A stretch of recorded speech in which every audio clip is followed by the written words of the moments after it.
Bismillahirrahmanirrahim. Assalamualaikum warahmatullahi wabarakatuh. Alhamdulillah wassalatu wassalamu ala rasulillahi wa ala alihi wa ashabihi wa mawalah. Allahumma alimna ma yanfa'una wanfa'na bima alamtana wa zidna ilman nafi'an ya rabbal alamin. Amma ba'du. Bapak Ibu yang dirahmati Allah Subhanahu wa taala dan jamaah, ikhwan maupun akhwat dimanapun Bapak Ibu berada, mudah-mudahan dalam keadaan baik, senantiasa dirahmati dan diberkahi oleh Allah Subhanahu wa taala.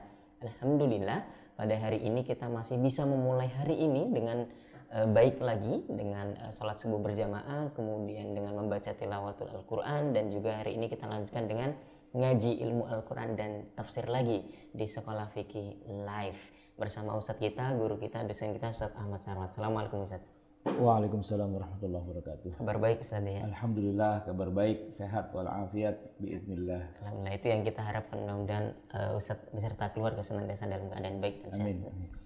Oke Ustadz, kita langsung mulai saja. Ya. Kalau pembahasan ilmu Al-Quran dan tafsir kita di pertemuan yang terakhir lalu, itu membahas ilmu qiraat. Ya. Tetapi ada poin yang belum terbaca lah begitu, belum yang tersentuh di pertemuan terakhir kemarin, yaitu tentang kualitas periwayatan qiraat dan syarat diterimanya qiraat. Begitu Ustaz.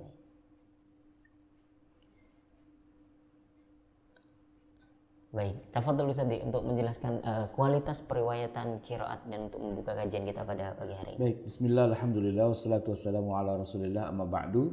Hadirin Bapak Ibu jamaah yang dirahmati Allah, ketika kita bicara tentang qiraat, sebagaimana juga dalam ilmu hadis ada periwayatan-periwayatan, maka qiraat Al-Quran itu juga punya periwayatan-periwayatan yang mana nanti masing-masing riwayat itu punya kualitas yang berbeda-beda. Misalnya kalau kita sebut dalam hadis itu ada hadis sahih, ada hadis ahad, ada hadis dhaif, bahkan juga ada hadis yang palsu gitu ya. Maka di dalam periwayatan bacaan Al-Quran juga kita mengenal pembagian-pembagian seperti itu. Nah, di sini di bagian E, kualitas periwayatan, Al-Jazari sebagaimana dikutip oleh As-Suyuti dan juga Az-Zarqani, qiraat itu kalau ditinjau dari segi sanad itu ada yang mutawatir, ada yang masyhur, ada yang ahad, syadz, maudhu', bahkan juga mudraj. Jadi masing-masing itu ada kualitasnya. Ya, yang mutawatir itu qiraat yang disandarkan pada periwayat yang terpercaya yang tidak mungkin pernah berdusta. Ya, kita mengenal dengan al-qiraatus saba', ya, qiraat yang 7 atau juga yang 10, ya.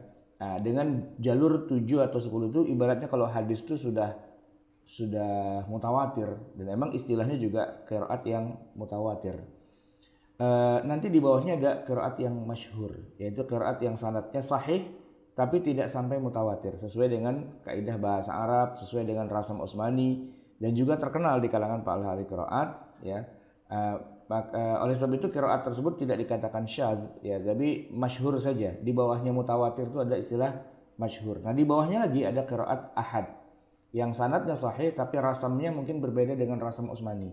Dia sahih tapi tidak ketemu di dalam Rasam Utsmani. Jadi kan kita punya tolak ukur, kemarin sudah kita bicarakan. Yang pertama dia harus sanadnya sahih, yang kedua dia sesuai dengan kaidah bahasa Arab, yang ketiga sesuai dengan Rasam Utsmani. Nah, begitu. Nah, kalau ketiga poin itu tidak sepenuhnya terwakili begitu, maka derajatnya dia turun dari mutawatir menjadi masyhur atau juga menjadi ahad. Ya, dengan demikian juga dengan kaidah dalam bahasa Arabnya yang berbeda serta tidak masyhur. Ya, seperti itu. Ya, misalnya laqad ja'akum rasulun min anfusikum, ya, itu dibaca dengan anfusikum, ya, atau juga dalam surat Ar-Rahman muttaqiina ala rafarifa khudrin wa abariqin hisan. Padahal itu kan bacanya begitu kan, muttaqiina ala rafrafin khudrin wa abqariyin hisan. Tapi dibacanya dengan jalur yang qiraat ahad ini, muttaqiina ala rafarifa khudrin wa abariqi hisanin. Nah, ini jadi agak aneh. Nah, yang lebih parah lagi di bawahnya adalah qiraat yang syadz, yaitu qiraat yang sanadnya dari awal sanadnya itu tidak sahih, ya. Seperti qiraat siapa? Ibnu As-Samaifah, seperti dalam surat Yunus, fal yauma nunhika bi badanika litakuna liman khalfaka ayatan wa inna katsiran minan nasi an ayatina laghafilun. Ya, harus kan nunjika bi badanika, tapi ini bukan nunjika, nunhika. Ada qiraat seperti itu? Ada. Tapi gimana kualitasnya? Syadz. Nah, gitu. Nah, menurut Abu Amr bin Hajab, seperti dikutip Al-Jazari, qiraat yang syadz itu dilarang pembacaannya pada waktu sholat. Jadi untuk sholat tidak boleh dibaca. Nah, apabila seorang mengetahui suatu bacaan qiraat syadz itu dan membacanya pada sholat, maka batal sholatnya. Nah, tapi kalau nggak tahu ya nggak apa-apa. Ya, cuma yang menarik, bacaan yang syadz ini, kalau dalam Al-Qur'annya itu dikatakan kualitas periwayatannya syadz, misalnya ada seorang imam membaca falyawma nunhika bi badanika, nah itu sholatnya jadi batal kalau dia tahu. Dia sengaja baca itu batal. Nah, makmumnya kalau tahu imamnya batal, dia harus membatalkan gitu ya. Tapi yang menarik adalah walaupun syadz itu bisa digunakan untuk istinbat hukum. Ya, menarik ya. Jadi bisa digunakan untuk istinbat hukum karena hadis dhaif pun juga bisa digunakan untuk istinbat hukum juga. Walaupun nanti ikhtilaf yang dhaif yang seperti apa, begitu kan ya. Tapi secara umum hadis dhaif itu juga kita harus bedakan dengan hadis palsu, gitu kan. Nah, begitu juga dengan riwayat qiraat itu ada yang palsu juga. Yang nomor 5 itu qiraat yang maudhu, yang tidak ada asalnya. Sebagai contoh qiraat yang dinisbatkan kepada Imam Abu Hanifah dalam surat Fatir, innama yakhshallahu min ibadihil ulama'i. Ya kan harusnya innama yakhshallaha, ya kan? Tapi ini dibaca yakhshallahu min ibadihil ulama'i. Nah, ini kacau ini. Kalau diterjemahkan juga artinya jadi kacau. Jadi Allah itu takut kepada hamba-hambanya yang ulama, gitu kan? Padahal seharusnya itu dibacanya bukan innama yakhshallahu, tapi yakhshallaha, ya kan? Yakhshallaha berarti yang takut itu adalah ulama. Takutnya kepada siapa? Kepada Allah, bukan Allah takut kepada para ulama. Tapi memang ada qiraat yang maudhu, gitu ya. Ini saya jadi ingat ada peristiwa kejadian menarik. Mungkin saya pernah cerita sama Ustaz Wildan.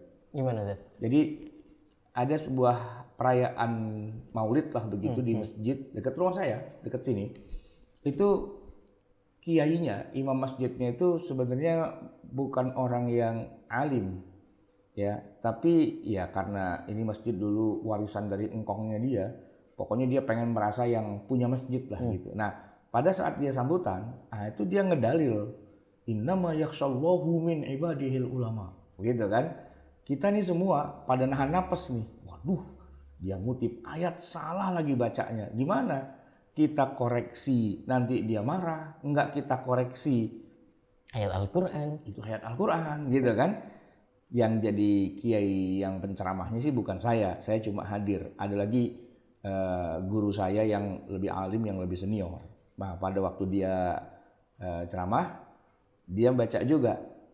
Dan dia baca begini, innama yakhshallahu min ibadihil ulama. Itu kan? Fi riwayatin. Wa fi riwayah ukhra. Terus wa fi riwayah ukhra ar-riwayah al-mutawatirah innama yakhshallaha min ibadihil ulama. Gitu kan? Udah, tapi dia nggak jelasin kepada masyarakat. Begitu udah selesai, saya senyum-senyum, saya senggol. Innama yakhshallahu wa yallaha gitu. Ya kan kalau kita kritik di depan orangnya kan dia marah. Tapi kalau kita nggak sampaikan, Allah marah. Jadi saya udah sampaikan, tapi dengan bahasanya Allah, dengan bahasa Arab aja. Ya, dia baca wa qala Allah Ta'ala fi riwayatin mawdu'ah innama yakhshallahu min ibadihil ulama wa fi riwayatin wathiqah mutawatirah innama yakhshallaha min ibadihil ulama. Sampai di situ dan dia nggak jelasin, diam aja. Kita yang di belakangnya beliau ini senyum-senyum aja. Oh, gitu caranya ya. Jangan dijatuhkan orang itu karena emang keawamannya gitu ya. Itu qiraat maudhu' ya. Jadi innama yakhshallahu gitu ya. Sebenarnya sih bukan karena maudhu', dia emang kagak tahu aja ya kan. Emang salah. Yang alim itu engkongnya gitu, bapaknya. Anaknya kagak alim kan, ilmu itu tidak nurun ya kan. Karena orang bilang al-ilmu nurun gitu. Ini enggak nurun ya. Ya kalau anaknya nggak pernah belajar ya nggak pinter-pinter juga. Baik, yang terakhir itu adalah qiraat mudraj, ya qiraat yang disisipkan penafsiran. Jadi itu bukan qiraat, tapi itu tafsir sebenarnya. Tapi kemudian kesisipan gitu loh, ya kesisipan di dalamnya. Laisa alaikum junahun an tabtaghu fadlan min rabbikum mimma wasimil haji fa idza afattum min arafat. Ini fi mawasimil haji tidak ada di dalam Al-Qur'an itu. Nah itu boleh jadi itu tanpa sengaja atau disengaja gitu kan, itu dimasukkan. Yaitu biasanya saya pernah dengar juga tuh Ibnu Mas'ud radhiyallahu an ketika diriwayatkan beliau menulis ayat yang gimana bunyinya, salatul wusta, Hafidhu ala hafidhu ala salati wa salatul wusta.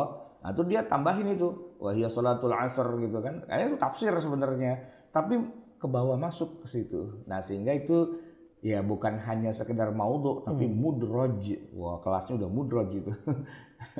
Ya, itu beberapa contoh ya. Wa in kana rajulun yurasu kalalatan aw imra'atun wa lahu akhun aw ukhtun am falikulli wa ukhtu ummin falikulli wahidin minhum as-sudus. Ukhtu ummin, apa umnya itu? Nah, itu kan dia menjelaskan ukht itu dari gitu maksudnya. Oke lah Jadi intinya adalah itu adalah beberapa jenis kualitas periwayatan yang beda-beda. Kalau kita Indonesia ini rata-rata kita emang belajar cuman satu aja, yaitu dari Hafiz, dari Asim yang masuk dalam jajaran mutawatir gitu kan. Karena ada 7 bahkan ada 10 gitu. Oke, itu Ustaz Wildan poin yang tertinggal kemarin ya, karena belum sempat karena waktunya mungkin sudah habis. Sekarang kita masuk ke tema kita yang aslinya, yaitu Al-Imam Asy-Syatibi. Baik, Ustaz nih. Jadi kita membahas Imam Asy-Syatibi ini secara khusus kalau kita langsung buka ke mukadimahnya aja Ustaz Wildan. Oke, saya sudah buka mukadimahnya. Oke ya. Oke. Ini karena kalau bicara soal ilmu qiraat tidak akan lepas dari yang namanya satu imam ini Ustaz ya, Imam Asy-Syatibi. Silakan antum baca. Maka di mukadimah juga Ustaz sudah menyitir mengapa kita membahas tentang Imam Asy-Syatibi, ya, siapakah tokoh ini dan bagaimana kedudukannya dalam ilmu qiraat. Ya. Bismillahirrahmanirrahim. Nabda bil qiraah. Jawabnya bahwa al-qiraat as-sab' yang beredar di dunia Islam sekarang ini sangat erat kaitannya dengan karya monumental Imam Syatibi yang masyhur dengan Syatibiyah. Karya inilah yang dijadikan pedoman para ahli qiraat di seluruh dunia Islam dalam mengajarkan al-qiraah as-sab' kepada murid-muridnya. Bahkan beberapa lembaga yang mengkhususkan diri untuk mengajarkan ilmu qiraat seperti Ma'had Qiraat di Subro, kemudian Mesir, kemudian Kuliatul Quran di Madinah. Di Mesir maksudnya. Di Subro Mesir begitu saja. Atau kuliah Al-Quran di Madinah mewajibkan para mahasiswanya untuk menghafalkan matan Syatibiyah dan mengerti maknanya di luar kepala. Karena hanya dengan demikian upaya kaderisasi ahli qiraat itu bisa terus berkelanjutan. Bahkan bagi lembaga yang tidak mengajarkan matan Syatibiyah secara langsung pun, materi yang diajarkan tetap menggunakan apa yang ada dalam Syatibiyah. Sebagaimana kita lihat pada kitab Faidul Barokat karya Al-Maghfurlah Kyai Haji Arwani Amin Kudus. Ya, mengingat peranan Syatibiyah dalam penyebaran ilmu qiraat sab' bahwa bab ini mengetengahkan sekilas tentang pengarang Syatibiyah dan karyanya yang masyhur tersebut. Ya, itu ada penampakannya ya. Ini dia penampakannya. Matan Asy-Syatibiyah Al-Musamma Hirzul Amani wa Wajhu At-Tahani fil Qiraatis Sab' Ta'lif. Nah, bisa dibaca itu? Nggak kebaca ya? Kebaca nggak? Al-Qasim bin Farruh bin Khalaf bin Ahmad Asy-Syatibi Ar-Ru'aini Al-Andalusi. Berapa tahun berapa wafatnya? 590. Oke. Jadi inilah kitab sucinya para ahli qiraat sab'ah. Iya, kitab suci itu kitab induknya gitu kan. Tapi memang dia baru disusun oleh Al-Imam Asy-Syatibi pada dan beliau hidupnya di tahun 590 ya wafatnya ya. Jadi sebelum itu bukannya tidak ada sih ilmu qiraat, tapi dibakukan, dikodifikasi dan kemudian menjadi sesuatu yang menjadi rujukan seluruh ulama ahli qiraat sejak abad ke-6 Hijriyah sampai hari ini.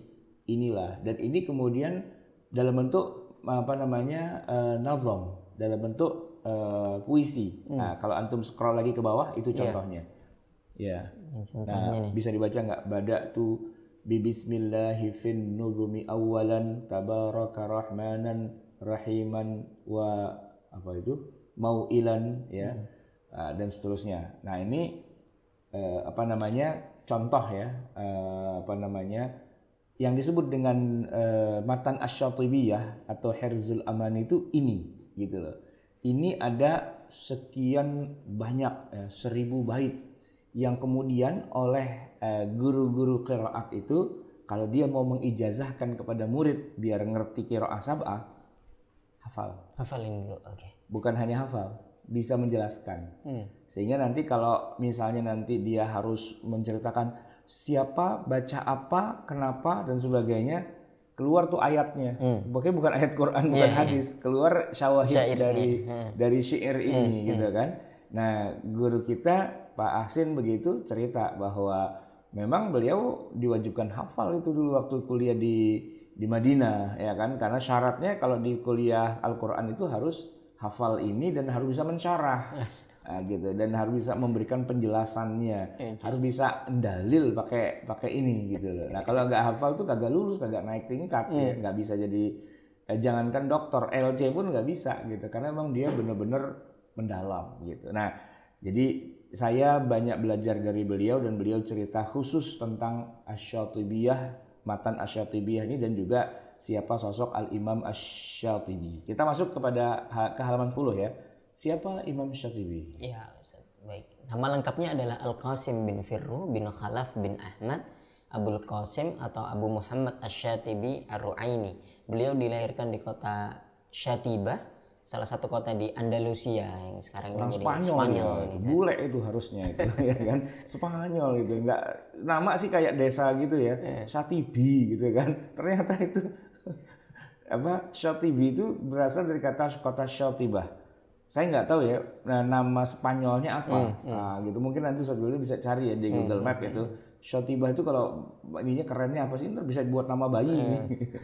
Kalau nyari-nyari nama yang keren yang Spanyol. Iya. Yang hari ini kita kenal gitu ya. Misalnya dulu tuh ada Granada gitu misalnya. Sekarang kan Granada misalnya gitu. Iya. Ini kalau Syatibah ini apa ini? Syatibah ntar dicari apa gitu ya. Kan keren tuh kan.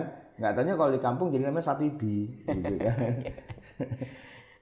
Nama Imam Syatibi yang pakar qiraat ini seringkali tertukar-tukar dengan Asy-Syatibi satunya lagi yang pakar maqasid syariah. Nah itu. Ternyata ini dua orang yang berbeda, dua tokoh yang berbeda. Tapi hidup di negeri yang sama. Tapi di zaman yang jauh berbeda. Kalau yang itu, yang pakar maqasid syariah itu siapa namanya? Abu Ishaq Ibrahim bin Musa. Wafatnya 790 ya. Udah abad ke-8, akhir abad ke-8, hampir masuk abad ke-9 ya. Sedangkan tokoh kita ini, Asy-Syatibi yang ahli qiraah ini, dia lebih awal. Dia lebih senior ya kan. Lahirnya 583 gitu kan. Lahir apa wafat ini ya. Ya pokoknya begitulah. Tadi itu kalau nggak salah tahunnya berapa ya, pokoknya di abad kesitulah ya.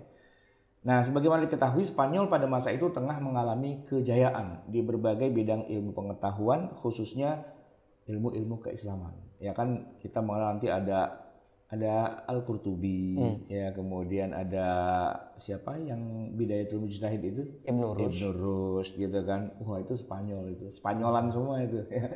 Kalau hari ini kita ngelihat Spanyol tuh udah jadi negeri non Islam gitu. Bahkan masjidnya itu kan nggak boleh dipakai buat sholat karena dianggap sebagai museum dan sebagainya begitu ya. Oke, jadi Spanyol itu ternyata ini apa namanya, pusat ilmu agama, dan salah satunya adalah adanya Imam Asy-Syatibi di Spanyol ini itu mata air dari ilmu qiraat. Jadi kalau kita belajar ilmu qiraat kita ke Spanyol gitu. Bukannya ke Kudus, ke Demak bukan, tapi kita ke Spanyol. Kenapa? Itulah negeri kelahirannya Imam Asy-Syatibi. Oke. Dan yang menjadi penting tadi itu ternyata ini dua tokoh yang berbeda nih, antara Imam Syatibi ahli qiraat dengan Imam Syatibi ahli maqasid syariah yang punya kitab Al-Muwafaqat itu sebenarnya. Itu. Yang ahli qiraat ini kira-kira di abad ke-6, kalau yang pakar maqasid syariah itu di abad ke-8 ya, gitu. Udah 200 tahun bedanya mereka itu. Oke. Saya lanjutkan Ustaz. Ilmu qiraat adalah salah satu bidang garapan ilmu keislaman yang sangat diperdulikan di kalangan ulama di sana. Sebab ilmu qiraat sangat terkait dengan ilmu kebahasaan Arab seperti nahwu dan sharaf. Kedua ilmu tersebut juga mendapatkan tempat yang cukup tinggi di kalangan ulama. Oleh sebab itu tidak mengherankan bila tafsir Al-Bahru Al-Muhit yang disusun oleh Abu Hayyan Al-Andalusi banyak menyingkap persoalan-persoalan nahwu dan sharaf. Imam Syatibi menguasai berbagai bidang ilmu keislaman seperti ilmu qiraat, ilmu hadis, sastra Arab, ilmu tafsir dan lain sebagainya. Namun di antara ilmu-ilmu tersebut ilmu qiraatlah yang paling menonjol. Beliau memulai belajar ilmu qiraat ini sejak kecil nih di kota kelahirannya sendiri di Syatibah kepada Abu Abdullah Muhammad bin Abil As An-Nafzi. Kemudian beliau mengembara ke luar kota, di antaranya kota Valencia. Hari ini yang jadi Valencia nih barangkali. Iya betul. Di sanalah beliau mengaji kepada Abul Hasan bin Hudzail, sekaligus membacakan di hadapannya kitab At-Taisir karangan Ad-Dani yang wafat 444 Hijriah yang telah beliau hafalkan di luar kepala. Saya ketemu nih Sativa, pakai X-A-T-I-V-A. Oke. Sativa. Wah, cakep kan? Namanya, nama bayinya siapa? Sativa. Wah, nggak tahu Sativi. Nah itu antum bisa buka di Google Map gitu kan. Nah itu kota di Spanyol. Sativa adalah sebuah kota di bagian timur Spanyol di provinsi Valencia, ya, berada di tepi sebelah kanan Sungai Albaida dan di persimpangan jalur kereta api Valencia Murcia dan Valencia Albacete. Ya, kode posnya 46800, berada pada ketinggian 115 meter. Ini ada di Wikipedia ya. Jadi boleh juga tuh ya punya anak namanya Sativa. Pakai X gitu. Dan nggak ada orang punya nama itu pakai X di depannya, itu nggak ada. Jadi kalau nanti absen di sekolah tuh bagus juga ya, X gitu. Siapa? Sativa. Itu di nomor-nomor belakang. Nomor belakang. Jadi kalau hafalan maju enak ya, paling belakang ya. Udah ngapalin dulu dia kira-kira. Baik, kita lanjutkan di poin yang berikutnya, di poin B, Imam Syatibi dan Syatibiyah, Ustaz. Ya. Setelah puas menimba ilmu dari ulama-ulama Andalusia, Imam Syatibi berangkat ke Mekah untuk melaksanakan ibadah haji. Seperti biasa, orang Andalusia yang melaksanakan ibadah haji itu singgah terlebih dahulu di Iskandariah sebagai pelabuhan laut negara Mesir. Nah, di kota inilah beliau menimba ilmu kepada salah seorang ulama hadis terkemuka, Abu Thahir As-Silafi. Ya, nama Imam Syatibi rupanya sudah terdengar oleh penduduk Mesir pada waktu itu, Masya Allah. Ketika masuk ke kota ini, beliau disambut hangat oleh Al-Qadhi Al-Fadil, salah seorang ulama terkemuka di kota itu. Kemudian diminta untuk menjadi guru besar di madrasah yang telah dibangun oleh Al-Qadhi dengan nama Al-Madrasah Al-Fadiliyah. Gitu. Jadi itu juga yang kemudian kenapa dulu kita di Indonesia, orang itu kalau sudah gelarnya Pak Haji itu udah hebat. Zaman dulu. Kenapa? Ya karena orang tidak mungkin pergi haji kalau kayak kita sekarang kan cuman terbang 9 jam, terus di sana belanja, shopping gitu ya. Foto-foto di Arafah dan sebagainya terus pulang. Kalau zaman dulu nggak begitu. Zaman dulu berangkat nih dari Jakarta misalnya, mampirnya mana? Palembang. Di sana nginep dulu, ngaji dulu sama ulama mana, terus sampai di Serambi Mekah, mana itu Aceh. Di sana turun dulu, kan kapalnya mogok dulu atau gimana gitu kan, ngaji dulu gitu. Terus ke Mekah itu nggak langsung ujuk-ujuk mendarat di Jeddah, enggak. Turunnya itu di Yaman.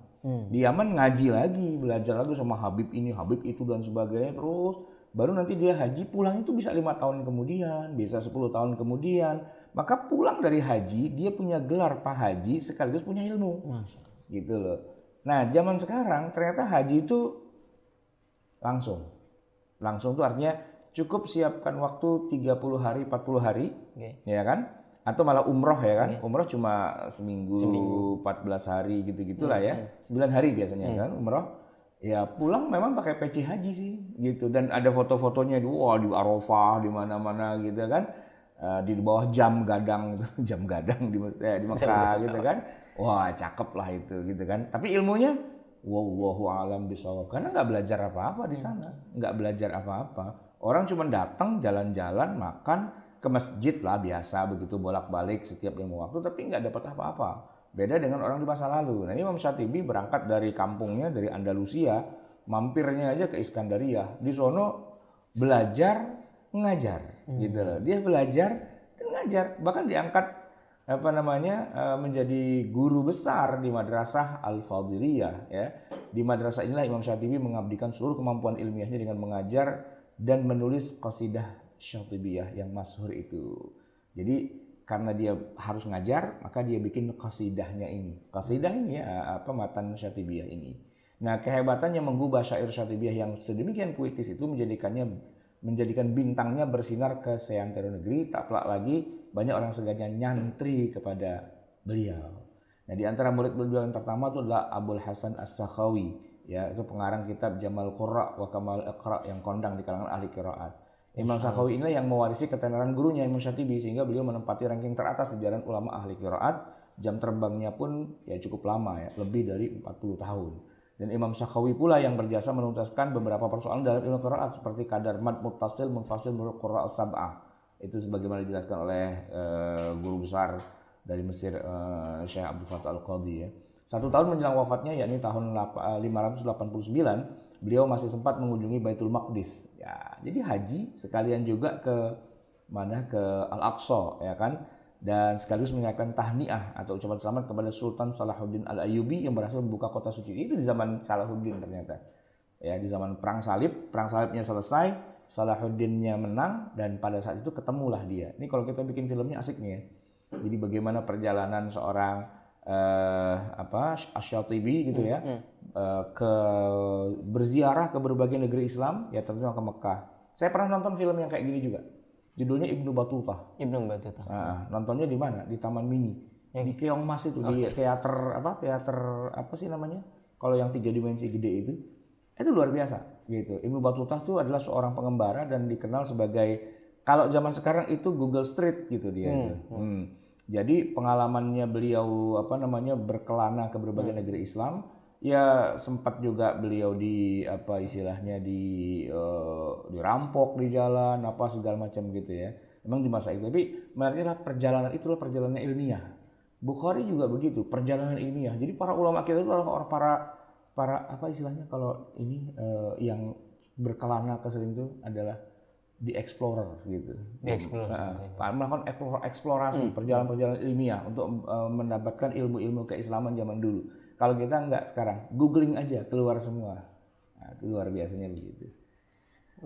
Walaupun beliau dilahirkan dalam keadaan buta, tapi Allah Subhanahu wa taala menggantikan kebutaannya itu dengan kecerdasan berpikirnya yang luar biasa. Beliau mengetahui dan mendalami berbagai ilmu keislaman, dan qasidah Syatibiyah yang digarap dengan sangat teliti dan sangat cerdik itu adalah karyanya yang masih belum tertandingi siapapun hingga saat ini. Di samping piawai dalam bidang keilmuan, beliau juga seorang yang zahid, ya, zuhud, wara', ya, sering menyendiri untuk berzikir kepada Allah, dan kezuhudan kewaraan beliau ini membuat hatinya bersih dan bening. Kebersihan hati inilah yang membuatnya bisa merasakan gejala di sekitarnya.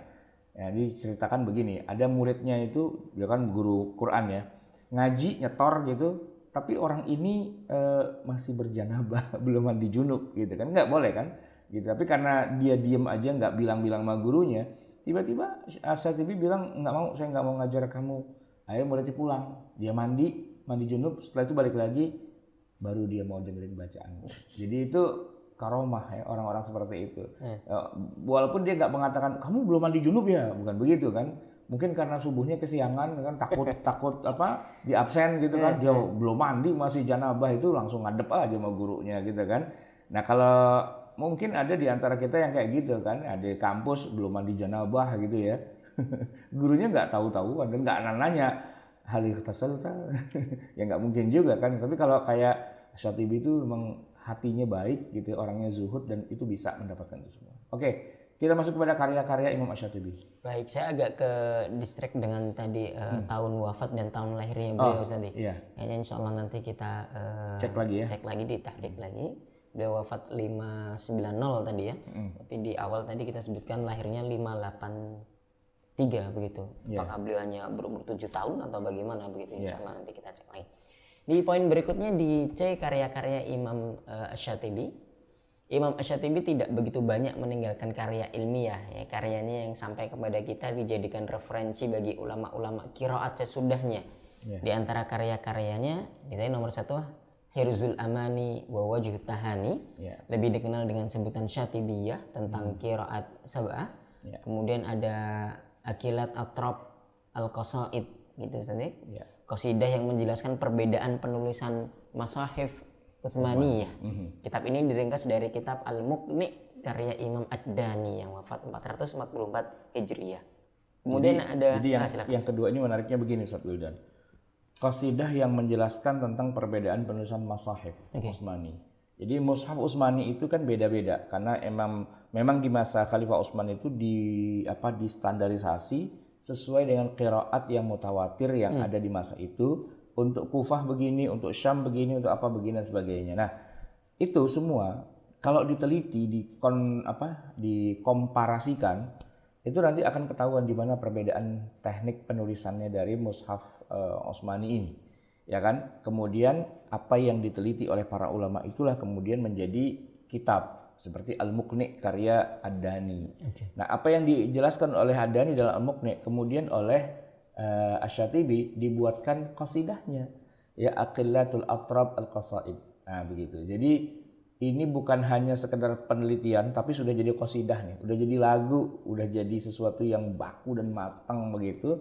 Sehingga walaupun, nah saya ingin menegaskan, walaupun mungkin mushaf aslinya sudah nggak ada zatnya, tapi profil dan deskripsi dari mushaf Utsmani itu sudah dibuatkan gitu. Sehingga hari ini kita bisa membuat rekonstruksi, bisa bikin replika gitu dengan kaidah-kaidah yang sudah dibuat atau sudah dirumuskan oleh para ulama ketika mushafnya itu dulu masih ada.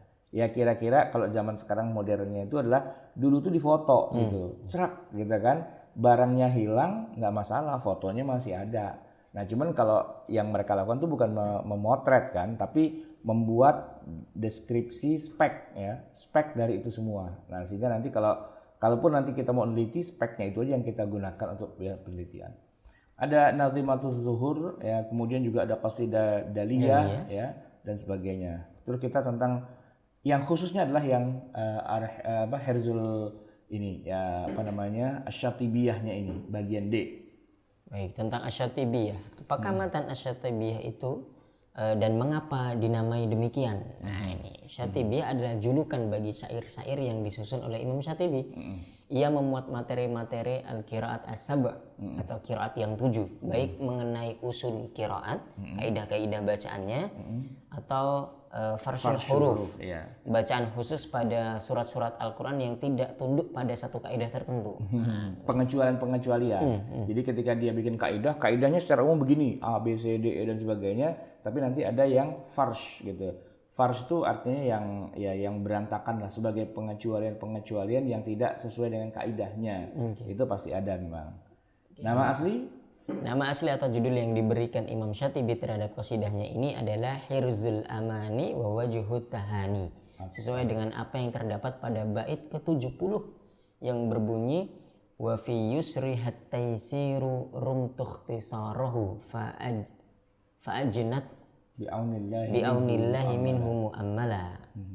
Arti judul tersebut ialah merengkuh cita-cita dengan wajah ceria gitu. Maksud Herzul Amani, ya kan? Amani itu kan cita-cita kan. Jadi meraih cita-cita atau merengkuh cita-cita, wa wajhut tahani, dengan wajah yang tahani, yang ceria. Asik ya. Jadi meraih cita-cita dengan keceriaan wajah, meraih cita-cita dengan wajah yang ceria. Ya kira-kira begitulah ya. Nah, itu judul unik ya judulnya. Oke. Syatibiyah ini disusun dengan memakai bahar tawil atau irama syair yang setiap satu baitnya mengikuti wazan fa'ulun mafa'ilun dengan 2 kali ulangan. Wah, ini ilmu asing lagi nih. Di planet lain lagi nih, ilmu tentang ilmu arut begitu ya, ilmu arut. Bikin syair ini juga sebuah ilmu yang tidak sembarangan begitu.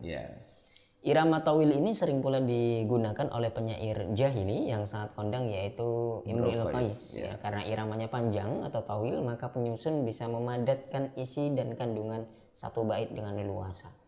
Qasidah ini juga dinamakan qasidah lamiyah karena setiap akhir baitnya pasti berakhir dengan huruf lam.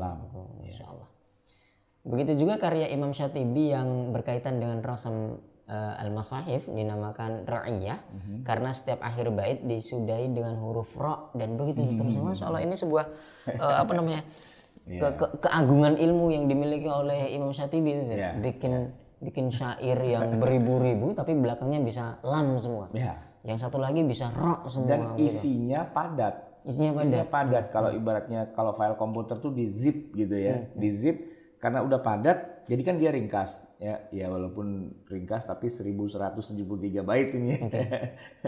1100 itu buat orang Arab nggak ada masalah. 1000 bait nggak masalah. Nah kalau dia sudah hafal dan sudah tahu maknanya, itu dia suruh ngajar 30 tahun dengan itu aja udah cukup. Nggak usah pakai buku, nggak usah pakai kitab. Gitu. Kenapa? Karena dia bisa melakukan zip tadi itu. Ya, zip itu di zip sedemikian rupa dan dihafal. Kemudian kalau mau dia uraikan, tinggal dia uraikan saja.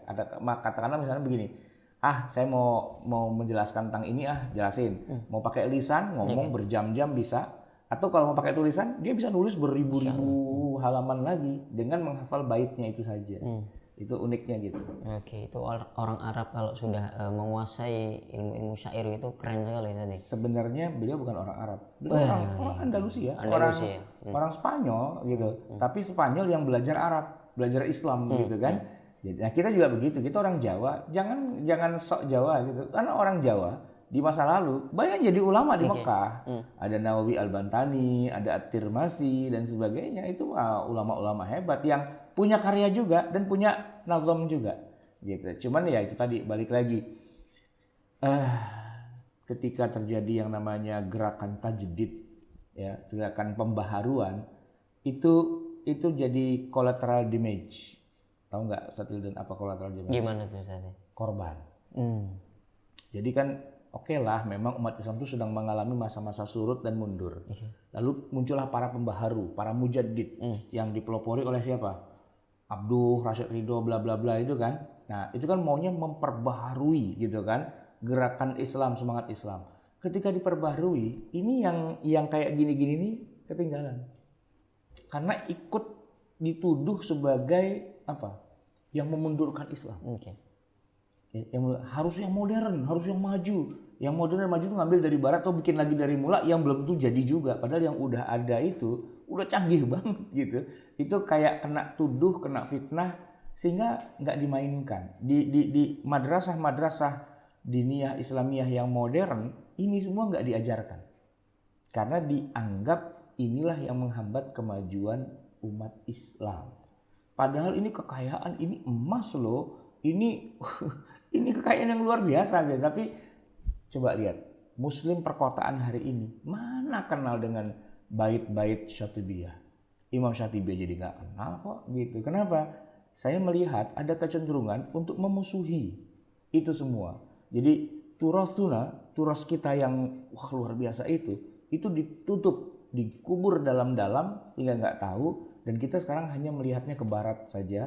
Atau ke menggali sesuatu yang sebenarnya kita bukan ahlinya dalam bidang itu sebenarnya. Harusnya turas itu dibuka. Turas, warisan para ulama kita itu dibuka dan kita harus melek dengan turas itu. Oke, kalau emang ada yang kurang, ada yang harus disempurnakan, ada yang apa, emang itu tugas kita. Tapi bukan dikuburkan semuanya turas itu. Jadi kajian kita ini mungkin buat sebagian orang juga bingung. Apaan lagi ini Satibi apa gitu kan.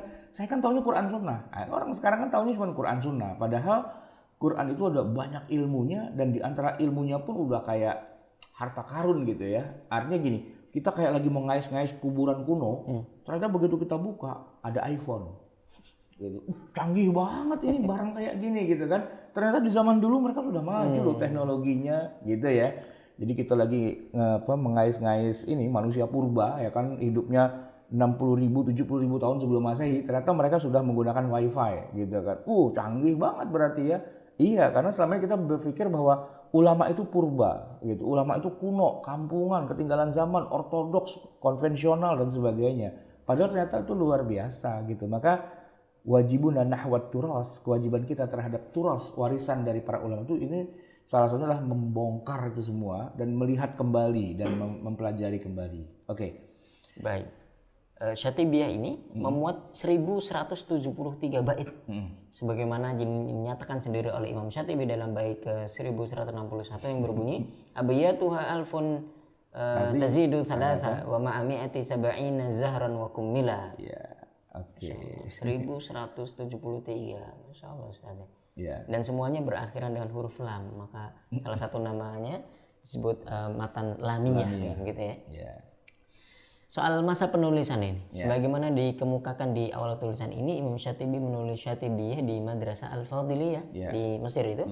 Namun Ibnul Jazari menyebutkan bahwa Imam Syatibi menuliskan bait-bait pertamanya sewaktu beliau masih berada di Andalusia, yaitu sampai bait ke-45. Ya, mukaddimahnya masih di Andalus lah, tapi kan sisanya diselesaikan di Mesir.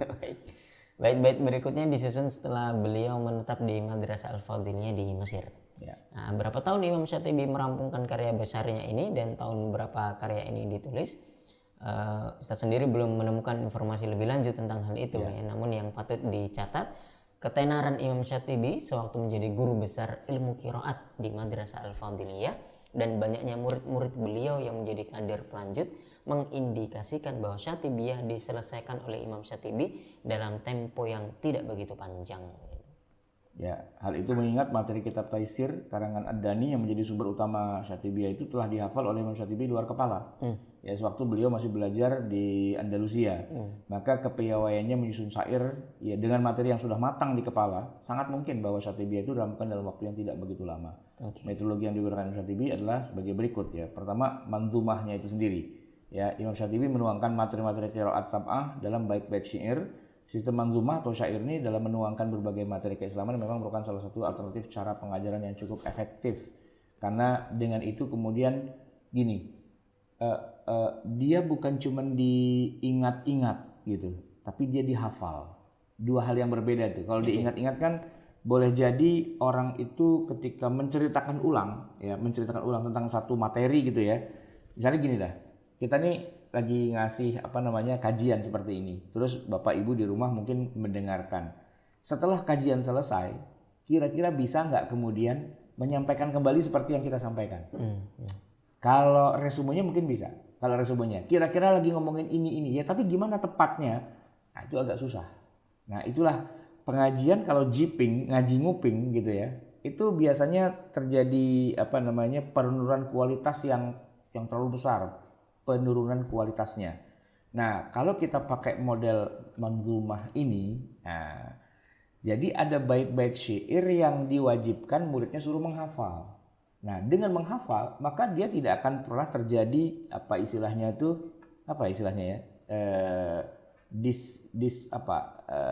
bukan disintegrasi, apa istilahnya ya?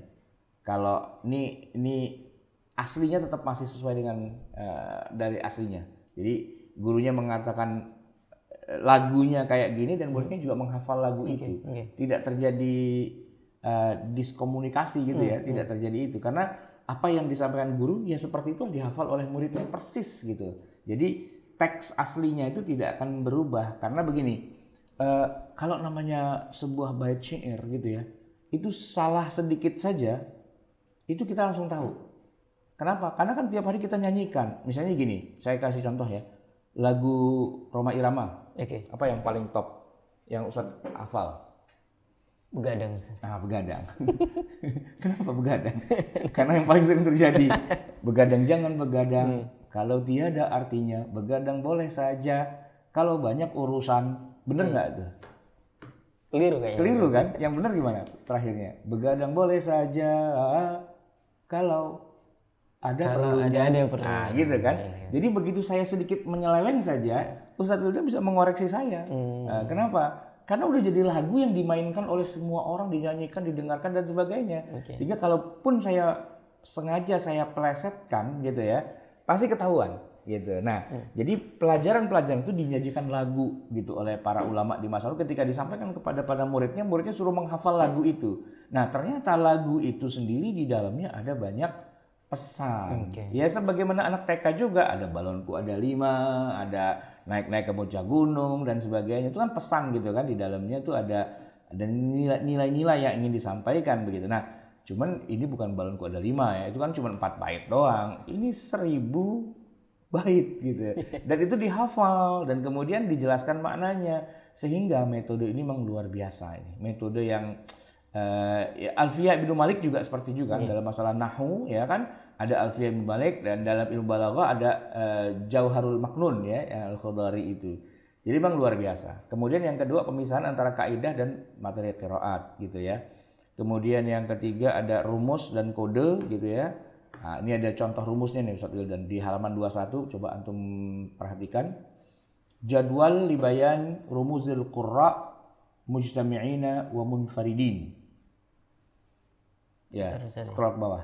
Iya. Ah, itu ya. Ini laptopnya agak mikir dulu nih. Oh iya, rada lemot dia. Iya. Nah, coba lihat ya, ada rumus-rumus. Dia pakai rumus juga ya. Di sebelah kanan itu rumuzul infirad, rumus untuk para qurra persatuan, persatu orang. Ya, kalau dan sebelah kirinya rumuzul ijtima, rumus untuk para qurra yang mereka berkumpul jadi satu. Maksudnya gimana nih? Jadi gini. Baik. Silakan Ustaz. Yang sebelah kanan ya, itu bisa kita lihat ada abaj gitu ya, alif, ba, jim, abajadun. Ya kan kalau gini, kalau kita di Indonesia kalau menghafal huruf hijaiyah biasanya bukan abajadun tapi alif, ba, ta, sa, jim, ha, ho gitu kan. Tapi kalau orang Arab itu enggak. Orang Arab itu membuatnya dengan abajadun hawazun. Nah, itu kalau bahasa kita tuh A, B, C, D gitu kan. Nah, nama-nama para ahli qiraat seperti Nafi', Qalun, Warash, Ibnu Katsir, Al-Bazzi, Kumbul, Abu Ammar, Ad-Duri, As-Susi, Ibnu Amir, Hisham, Ibnu Zakwan, Asim, Syu'bah, Hafiz, itu semua dikasih nomor kode. Nah, nomor kodenya bukan 1 2 tapi huruf, ya kan? Nafi' itu huruf alif, Qalun itu huruf ba, Warash itu huruf jim, Ibnu Katsir itu huruf dal, Al-Bazzi itu huruf ha. Nah, ini kita kalau yang mau belajar ini harus hafal tuh urut-urutan abajadun hawazun. Kalau nggak hafal puyeng gitu. Kenapa? Karena Asy-Syatibi ketika bikin bait-bait syair, dia itu tidak menyebut nama Nafi', tapi yang disebut alif gitu. Nggak menyebut Qalun, tapi yang disebut dengan ba gitu. Nggak disebut Warash, tapi disebutnya dengan jim. Jadi pakai kode. Iya. Bayangin, orang itu dikasih nomor ID, ya kan? Dan nomor ID-nya dianggap antum tuh hafal. Nah, nomor ID inilah yang dijadikan sebagai syair. Puyang-puyang gitu kan. Ini jim itu siapa? Kan gitu ya. Ha itu siapa? Al-Bazzi. Zai itu siapa? Kumbul gitu kan. Abu Amr, Ad-Duri dan sebagainya.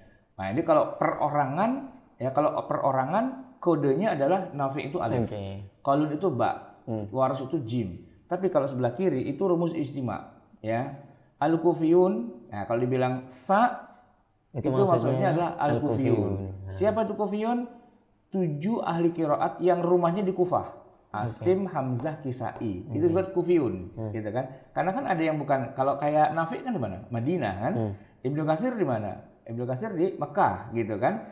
Nah, jadi kalau dibilang Kufiyun itu berarti Asim, Hamzah, Kisai. Kodenya sa. Kalau kodenya kha, al-qurra'u sab'ah ma'ada nafi'an. 7 orang kecuali si Nafi'. Itu kha. Waduh, ini ngapalin rumus ini. Ya. Kalau zal, al-Kufiyuna wa Ibnu Amir. Kufiyun siapa? Asim, Hamzah, Kisai, tambah lagi Ibnu Amir. Za, al-Kufiyuna wa Ibnu Katsir, gitu kan? Karena kalau Ibnu Katsir kan bukan orang Kufah. Ibnu Katsir itu orang Mekah, gitu kan? Nah, ghain, al-Kufiyuna wa Abu Amr. Ya, shin, Hamzah dan Kisai. Suhbah, Hamzah, Kisai, Syu'bah. Shihab, Hamzah, Kisai, Hafiz. Amma, Nafi' dan Ibnu Amir. Sama, Nafi', Ibnu Katsir, Abu Amr. Nah, apalin deh tuh. Apalin. Oke, baca di bawahnya, Ustaz. Imam Syatibi memakai huruf A untuk Imam Nafi', sedangkan BA dan JA untuk baja, abaja ya. La haula wala quwata illa billah. Ja gitu ya. Untuk kedua perawinya. Untuk kedua perawinya itu Qalun dan Warash. Iya. Kemudian huruf dal yang ada pada ejaan dun. Abaja dun kan dun itu kan. Dalnya itu buat siapa? Ibnu Katsir. Iya. Dan hawazun hanya itu zanya itu untuk dua perawinya Bazzi dan Kumbul. Gitu. Ini saya baca rumusnya aja masih salah-salah nih Ustaz, apalagi nanti menghafal. Itu keluar di ujian, lisan. Oke. Pada rumus ijtima di mana setiap kelompok qori baik imam atau perawi yang mempunyai kesamaan bacaan, gitu ya, Imam Syatibi menggunakan ungkapan-ungkapan tertentu seperti Asim, Hamzah dan Al-Kisai, ungkapan untuk Ibnu Katsir dan Abu Amr dan seterusnya. Ya, di samping masih menggunakan beberapa huruf sebagaimana rumus infirad seperti huruf ini nggak muncul kayaknya Ustaz ya. Apa Untuk itu? Kufiyun yaitu Asim, Hamzah dan Al-Kisai. Enggak, huruf begitu E. memang. Oh, Dikasih kode-kode begitulah ya. Jadi ya kita harus belajar kode-kodenya itu. Nah mungkin kalau di zaman sekarang nanti ini bisa kita bikin pakai komputer ya, bisa lebih canggih lagi gitu ya. Saya sudah ngobrol sama beliau Kiai Asin itu, saya coba buatkan demonya pakai komputer saya ini. Jadi ini ada apa namanya, ada teks mushaf Al-Quran, mushaf, dan ini kan layar sentuh ya. Jadi kalau saya sentuh bagian tertentu, tet gitu, keluarlah pilihan bacaannya. Mau bacaannya siapa? Bacaannya Kisai, bacaannya siapa, dan bagaimana bunyinya, keluar suaranya. Terus kalau saya klik lagi, keluarlah tadi bait syair dari Hamzah Amaninya. Iya gitu. Dia bilang, wah canggih nih kalau bisa bikin kayak gini. Iya, cuman kalau kita jadikan proyek ini nggak akan jadi duit, Ustaz. Kenapa? Siapa yang ngerti begini-beginian? Siapa yang ngerti begini-beginian? Ini kita aja nih yang belajar ini paling cuma berapa gelintir aja gitu. Tapi oke, hari ini dianggap asing. Tapi mungkin 10, 20 tahun, 30 tahun lagi itu menjadi sesuatu yang unik, familiar gitu, juga, familiar juga, familiar dan lebih membumi juga ini Ustaz ya. Karena sebagaimana kita singgung kemarin, ini ilmu qiraat ini kayak berada di planet lain, di kehidupan yang ilmu lain. Tentang alien ya, kita nggak tergambar gitu. Sampai sejauh itu ya Quran itu ya, luar biasa. Kita taunya Quran itu kan cuman gini aja. Ada orang baca Quran salah, dibenerin pakai tajwid, ya kan tahsin gitu, atau Quran dihafal luar kepala, ya emang itu bagian dari Quran juga. Tapi bagaimana membaca Quran yang benar, nah itu juga nggak semudah yang kita bayangkan gitu kan. Ini ada lagi isi pembahasan muqaddimah usul qiraat farsal huruf, saya kira ini kita lewatkan. Tapi nggak apa-apa sih, dibaca sedikit lah. Yang halaman berapa sih? Halaman berikutnya yaitu F24. Halaman 24 ya. Baik, isi pembahasan secara garis besar. Syatibiyah terbagi 3 bagian besar dan pelengkap. 3 bagian besar tersebut adalah muqaddimah, usulul qiraat dan farsul huruf. Untuk pelengkap, Syatibiyah mengupas masalah takdir dan makharijul huruf. Makharijul huruf. Salah ketik ini. Untuk lebih jelasnya penulis ungkapkan hal berikut. Yang pertama muqaddimah. Muqaddimah terdiri dari 94 bait dan terdiri dari 5 pembahasan. Ya. Yang pertama fadhailul Quran atau keutamaan Al-Quran, ya, para pembaca dan penghafal Al-Quran. Kemudian nama-nama imam yang 7 dan 14 perawinya. Itu dia.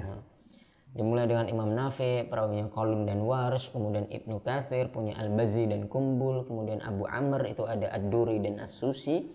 Kemudian Ibnu Amr itu ada Hisham dan Ibnu Zakwan, kemudian Asim, Syu'bah dan Hafs. Nah, ini kita qiraatnya gitu ini, Hafs dan Asim. Kemudian ada Hamzah, perawinya Khalaf dan Khalad. Al-Kisai ada Abul Harith dan Ad-Duri Al-Kisai. Kemudian urutan imam ini sesuai dengan yang terdapat dalam kitab induknya, yaitu kitab Taisir. Dan melihat urutannya, ini kan Taisirnya punya Adani kan ya. Itu tidak melihat senioritas imam, ya tidak menentukan meninggalnya kapan, lahirnya kapan, begitu ya. Tapi merujuk dari kota di mana mereka berasal. Jadi pertama disebut Nafi'. Kenapa? Ya karena Madinah gitu kan. Ngurutinnya dari Madinah, Mekah. Mekah berarti Ibnu Katsir. Kemudian Basrah, siapa itu? Ada Abu Amr. Kemudian Syam, Ibnu Amir. Kemudian Kufah itu ada 3 orang nih ya, ulamanya, Asim, Hamzah dan Kisai. Jika melihat senioritas tentu Ibnu Amir didahulukan karena beliau meninggal tahun 118. Sedangkan Imam Nafi' itu meninggalnya 167. Kemarin waktu saya menampilkan itu saya berdasarkan urutkan kapan wafatnya. Maka Nafi' kok nggak pertama? Nah, karena saya mengurutkan berdasarkan wafatnya, gitu kan, senioritas secara umur. Tapi Pak Syatibi itu ketika bikin daftar 7 qurra itu mengurutkannya bukan dari usia, tapi dari Madinah, Mekah, gitu kan, Syam, gitu, kemudian Kufah, Basrah ya, Basrah dulu, Syam, terus Kufah. Nah gitu. Jadi urutannya adalah Nafi', Ibnu Katsir, kemudian Abu Amr, Ibnu Amir, baru yang terakhir Kufah itu 3 orang, Asim, Hamzah, Kisai. Nah, kemudian masing-masing dijelaskan juga siapa muridnya, 2 orang itu. Karena nanti semua itulah yang akan dikasih huruf. Ada yang dapat huruf alif, huruf ba, huruf jim, huruf dal, huruf apa dan seterusnya gitu. Nah, urut-urutan imam dalam syatibiyah ini perlu dipahami oleh pengkaji syatibiyah sebab pada waktu mereka membaca qiraat dengan metode jamak atau mengulang bacaan satu ayat sesuai dengan banyaknya wajah bacaannya, mereka harus selalu mengingat nama-nama imam dan perawinya secara berurutan agar bacaan mereka tidak terulang dan demikian akan terjadi efisiensi waktu. C. Penjelasan tentang metode rumus atau kode. Jadi di situ juga dijelaskan ini rumusnya gini ya. Nah, gitu. Baik rumus infirad atau rumus ijma, kemudian metode kontradiktif dan terakhir doa dan ratapan. Lalu isinya kemudian ada usul qiraah, poin-poinnya gitu kan semua. Nah, ini panjang lah nih kalau kita bahas nih. Jadi kuliah qiraat nih ya. Ini kan kita cuma sekedar sekilas pandangan mata saja. Ada farsul huruf, ada pelengkap. Nah, gitulah kira-kira. Kita masuk ke ini dia, periwayatan dalam syatibiyah. G. Periwayatan dalam syatibiyah di poin G ini ya. Yang dimaksud dengan periwayatan di sini adalah jalur-jalur periwayatan satu dengan yang lainnya. Walaupun akhirnya bermuara pada ketujuh imam yang terkenal itu. Hal tersebut karena setiap mu'alif atau penghimpun qiraat mempunyai guru masing-masing yang berbeda dengan mu'alif lain. Seperti yang kita ketahui dalam ilmu periwayatan hadis. Dalam hal ini karena syatibiyah hanya menuangkan materi yang ada di kitab At-Taisir karya Abu Amr Ad-Dani, maka jalan periwayatannya pun sama dengan At-Taisir. Ya, untuk lebih jelas ini ada Imam Nafi misalnya. Menurut At-Taisir, Imam Nafi mempunyai dua perawi yaitu Qalun dan Warsh. Imam Qalun mempunyai satu perawi yaitu Abu Nusaid. Sedangkan perawi Abu Nusaid adalah Ibnu Buyan. Kemudian Imam Warsh itu mempunyai satu perawi atau tariq yaitu Abu Ya'qub Al-Azraq. Perawi Al-Azraq adalah Ismail An-Nahas. Nah, itu contoh ya, Jadi itu dijelaskan. Terus ini kenapa disebut syatibiyah? Nah, karena ada versi lain yang jumlahnya jauh lebih banyak dari versi syatibiyah. Sebagaimana kita lihat pada versi perawi dari Imam Qalun ada dua, yaitu Abu Nusaid dan Al-Halwani. Perawi Abu Nusaid ada juga Ibnu Buyan dan Qazaz, dan akan halnya Imam Warash perawinya ada dua yaitu Al-Azraq ya, ada versi dia dan Al-Asbihani. Al-Azraq juga punya dua perawi tariq yaitu Ismail Nahas dan Abu Saif. Ini panjang nih ya. Kita lewatin aja ya, kita juga nggak terlalu mendalam tentang hal itu. Kita pindah ke yang berikutnya. Ada perbedaan tariq syatibiyah dan tariq thayyibah. Apa lagi ini? Sering dilontarkan dan disebutkan bahwa qiraat ini adalah tariq syatibiyah dan bacaan itu adalah tariq thayyibah. Maksud ungkapan ini ialah bahwa qiraat tersebut berdasarkan jalur periwayatan yang ada pada kitab syatibiyah atau pada kitab Thayyibatun Nashr. Perlu diketahui bahwa dalam kitab At-Taisir karya Imam Ad-Dani yang jadi induk syatibiyah, setiap imam mempunyai dua perawi, kemudian setiap perawi mempunyai satu tariq, dan setiap tariq mempunyai satu tariq di bawahnya lagi. Gitu. Sementara dalam thayyibah, setiap perawi mempunyai dua tariq, dan setiap tariq mempunyai dua tariq lagi di bawahnya. Itu bedanya, ya. Sebagai contoh, Imam Asim ini mempunyai dua perawi yaitu Syu'bah dan Hafiz. Lalu Hafiz dalam syatibiyah itu mempunyai satu tariq yaitu Ubaid bin As-Sabbah. Dan Ubaid mempunyai satu tariq lagi yaitu Al-Hashimi. Itu dalam syatibiyah. Tapi kalau dalam tariq thayyibah, Hafiz punya dua tariq itu.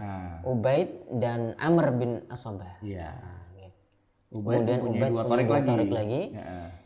Ibnu Abi Hashim dan Ibnu Abi Hashim Al-Baghdadi dan Abul Hasan Al-Basri yang didukung oleh 10 tariq di bawahnya lagi. Jumlah tariq yang mendukung Ubaid dalam thayyibah itu 24 tariq. Jadi banyak, ya kan? Nah, dengan bertambahnya tariq-tariq itu maka perbedaan bacaan itu menjadi banyak gitu ya. Saya mencoba memberikan ada satu contoh gitu tentang ini. Kalau antum perhatikan, ini coba kita lihat ya.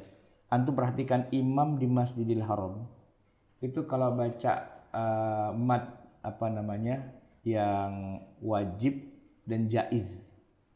Ingat nggak? Wajib muttasil dan jaiz munfasil. Kita di Indonesia itu bacanya sama-sama panjang 6 rakaat. Tapi kalau mereka enggak. Mereka bacanya pendek. Nah, itu dari sini bedanya. Yang satu pakai Thayyibatun Nashr ya, yang satu lagi pakai Syatibi. Nah, itu beda. Walaupun kan mereka hafaz, kan mereka asim. Iya, kita sama-sama hafaz dan asimnya. Tapi ditarik di bawah-bawahnya itu kita beda. Kita beda gitu. Makanya banyak orang di Indonesia lucu ketika jadi imam, dia tuh nggak belajar ilmu qiraat. Tapi dia copy paste aja apa bacaannya sudais, dah gitu aja. Nah, kalau kita tanya, lu kenapa nggak 6 harokatnya? Waduh, nggak tahu Ustaz. Karena bunyinya begitu yang saya dengar dari MP3. Nah, gitu kan. Jadi dia kayak burung beo aja itu, ya kan? Padahal dibaca panjang sekian harokat atau cuma 2 harokat, itu ada ilmunya, ya kan? Ada ilmunya dan sayangnya dia nggak bisa menjelaskan kenapa. Itu yang sering terjadi itu, imam-imam di masjid-masjid tertentu yang bacaannya suaranya mantap. Tapi kalau ilmu ininya, bukan ilmu tajwid, tajwidnya udah bener. Ilmu qiraatnya dia nggak ngerti, gitu. Nah, termasuk juga yang suka nggak baca Bismillah, ya kan? Allahu Akbar langsung Alhamdulillahirabbil alamin. Saya bilang Bismillahnya mana? Bismillahnya nggak dibaca. Coba buka mushaf, ada nggak Bismillahnya? Ada. Kenapa ente nggak baca? Habis yang saya dengar begitu sih. Murotalnya langsung begitu. Nah itu dia ente tuh bego, geblek jadi imam. Saya bilang kenapa? Ente harus belajar dulu ilmunya. Kenapa dibaca dan kenapa nggak dibaca? Wah itu jadi kacau itu. Karena apa? Karena juga banyak orang yang memang euforia kecintaannya pada Quran itu tidak dilandasi dengan ilmu. Gitu. Ya kita harus maklum lah ya. Ilmunya nggak nyampe ke sini gitu. Tapi kalau rekaman MP3-nya sama YouTube-nya itu sampai, ya tapi ilmunya yang nggak nyampe. Ini harusnya disampaikan dalam bentuk ilmu juga, bukan hanya sekedar contohnya. Ibarat kata begini, perguruan kungfunya nggak ada, tapi film Jackie Chan-nya pada nonton, gitu loh. Film Jet Li, film Jackie Chan, film Ip Man gitu ya, itu pada nonton. Tapi kalau Jackie Chan kan kungfu, kalau Ip Man itu apa? Nama Wing Chun. Nah, di mana di Jakarta ini ada perguruan Wing Chun? Nggak ada kan? Tapi kalau gerakan kayak Wing Chun itu banyak dan banyak yang bisa niru gitu. Tapi dia nggak tahu apa dasarnya itu Wing Chun itu, kayak gitulah kira-kira kan. Yang bisa nyanyi dangdut banyak, tapi perguruan tinggi ilmu dangdut itu tuh ya kan itu harus belajar juga kan, nggak main asal begitu. Jadi tidak pakai ilmu tapi main copy paste begitu aja, itu sering terjadi gitu kan. Makanya kalau di beberapa negara yang maju dalam industri permusikannya, mereka itu ada sekolah musik ya, School of Rock, School of Jazz, School of ada schoolnya. Di kita musisi kita itu alami aja gitu. Banyak loh musisi kita yang nggak tahu not balok. Nggak tahu not balok. Jangankan not balok, not angka aja dia nggak tahu. Tapi kalau suruh nyanyi dia bisa. Nah, makanya penggemar nyanyinya juga gitu. Dia menciptakan lagu, orang ngerti judulnya, orang ngerti penyanyinya, saya penting joget. Nah, kan gitu orang kita kan. Jadi nggak tahu ini kiroatnya siapa, nggak tahu ini ilmunya apa. Pokoknya bunyi enak, wah udah jadi imam tarawih deh. Wah, begitu kan. Nggak ada ilmunya. Itu sering terjadi di tengah masyarakat kita. Nah, bukan berarti kita merendahkan para imam di masjid, enggak. Tapi kalau menurut saya begini, para imam yang udah pada canggih-canggih itu ya, yang sudah kualitas suaranya bagus, mentalnya cakep, hafalannya kuat dan sebagainya, mau nggak saya kuliahin? Sono gih ke Mesir belajar ya, ilmu qiraat sama. Iya dong, belajar sana 2 tahun, 3 tahun, 4 tahun, kita biayain. Biar kalau pulang tuh biar jadi alim, nanti kita ngaji sama dia, anak-anak kita ngaji sama dia, gitu kan udah punya bakat, gitu. Nah itu harusnya begitu. Nah kalau di Mesir sana belajarnya gratis, belajarnya gratis, nggak usah bayar. Nah makanya kalau di Mesir itu sampai tumbe-tumbe ulama yang ahli dalam qiraat, ya iya tempatnya gratis, daripada bengong mendingan belajar aja. Nah kalau di sini bukan masalah gratis mah gratis, kalau duitnya ada, tapi siapa yang mau ngajar itu yang nggak ada di Indonesia itu, nggak ada ulamanya gitu. Makanya kirim aja sebanyak-banyaknya para imam-imam masjid itu ke sana. Kita investasi imam. Besok pulang 2 tahun, 3 tahun, 4 tahun pulang ke sini itu udah jadi pusat-pusat pengajaran ilmu qiraat. Harusnya begitu. Oke, Ustadz Wildan, ini udah hampir mau habis nih. Saya cukupkan aja sampai di sini. Ini materinya. Mungkin kita buka tanya jawab dengan para jamaah. Baik, Ustadz. Insyaallah kita akan buka sesi diskusi dan tanya jawab. Silakan Bapak Ibu yang punya pertanyaan atau juga usulan atau juga saran begitu, silakan menuliskannya atau juga bisa langsung raise hand untuk bisa berkomunikasi langsung dengan Ustadz. Ada Pak Cecep Umar di sana yang sudah raise hand. Saya coba buka speakernya.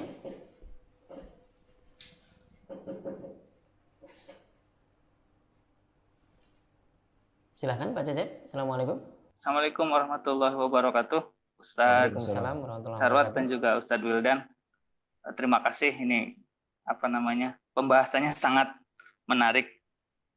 Mau tanya Ustadz, untuk nama-nama imam qiraat itu kan ditentukan ada Nafi, Abu Amr, Asim dan segala macamnya. Nah itu kenapa ditentukan ulama-ulama itu? Padahal kan apalagi kita lihat rawinya itu ada juga yang rawinya itu tidak belajar langsung gitu. Artinya gini, maksudnya misal saya belajar untuk rawi-rawinya itu kan, rawinya contohnya mungkin Ibnu Katsir ya, rawinya itu kan ada Al-Bazzi dan Kumbul. Ya. Itu kan sanadnya nggak benar-benar Bazzi dan Kumbul itu benar-benar di bawah Ibnu Katsir itu kan. Justru yang dijadikan rawinya itu muridnya yang keberapa gitu. Nah itu kenapa seperti itu? Itu yang pertama. Terus yang kedua tadi ada yang menarik, Imam Syatibi tadi dikatakan, mohon maaf ya, katanya buta ya?